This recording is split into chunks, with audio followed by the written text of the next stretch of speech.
Bonjour à toutes et à tous et soyez les bienvenus dans votre rubrique C'est qui c'est quoi. Vous vous demandez en fait où on est. Oui, on est dans un véhicule, ça bouge un peu.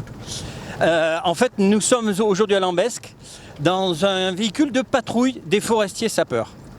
Alors, vous les connaissez peut-être pas, mais vous les voyez si vous voulez balader un peu dans les domaines. Ce sont des véhicules jaunes, ils sont habillés en vert, mais surtout, ce sont des gens qui surveillent toutes les forêts. Alors aujourd'hui, on va vous faire découvrir c'est quoi la patrouille des forestiers sapeurs. On va s'arrêter, on va descendre et on va tout vous expliquer. Allez, suivez-moi, je vous emmène.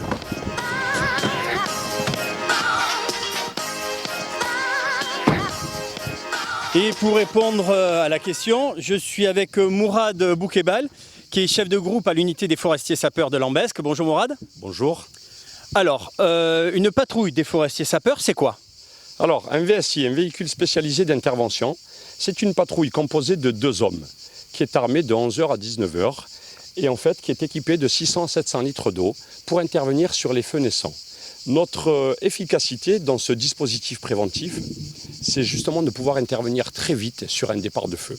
Pourquoi ? Parce qu'on a un secteur qui fait à peu près 3000 hectares. On est en liaison radio avec la Tour de Guet Sainte-Anne et donc le PC Forêt.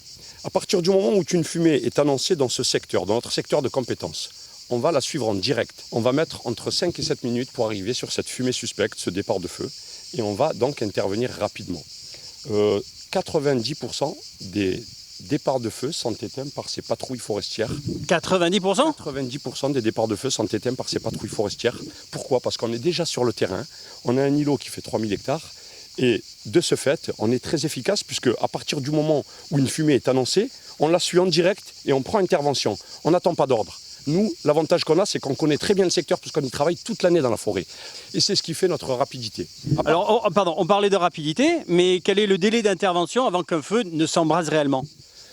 Tout dépend des conditions météo. On va dire aujourd'hui où il n'y a pas de vent. Aujourd'hui, il n'y a pas de vent, mais il fait très chaud. On a un départ de feu qui va partir en bordure de route. Si c'est un feu d'herbe, on va mettre 7 minutes pour arriver sur ce feu d'herbe. On va pouvoir maîtriser ce départ de feu en fonction de ce qui menace derrière. Quand il y a du vent, des fois, quand vous mettez 3 minutes, c'est déjà trop. Eh bien, écoutez, merci beaucoup.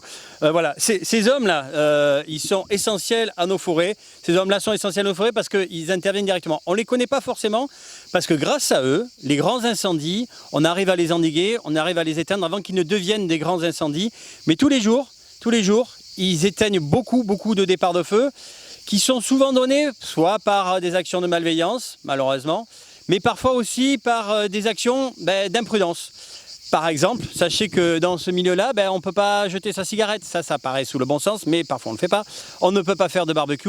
On fait surtout très attention lorsqu'on pénètre dans ces forêts qui sont des sanctuaires de Provence et du département des Bouches-du-Rhône. Voilà, les patrouilles que vous verrez sans doute si vous allez vous balader un peu dans les collines. Maintenant, vous savez ce que c'est. Vous ne pourrez plus dire que vous ne savez pas. Faites attention à vous. Faites attention aux forêts. C'est super important. Notre environnement est essentiel à notre vie. Prenez soin de vous. À bientôt.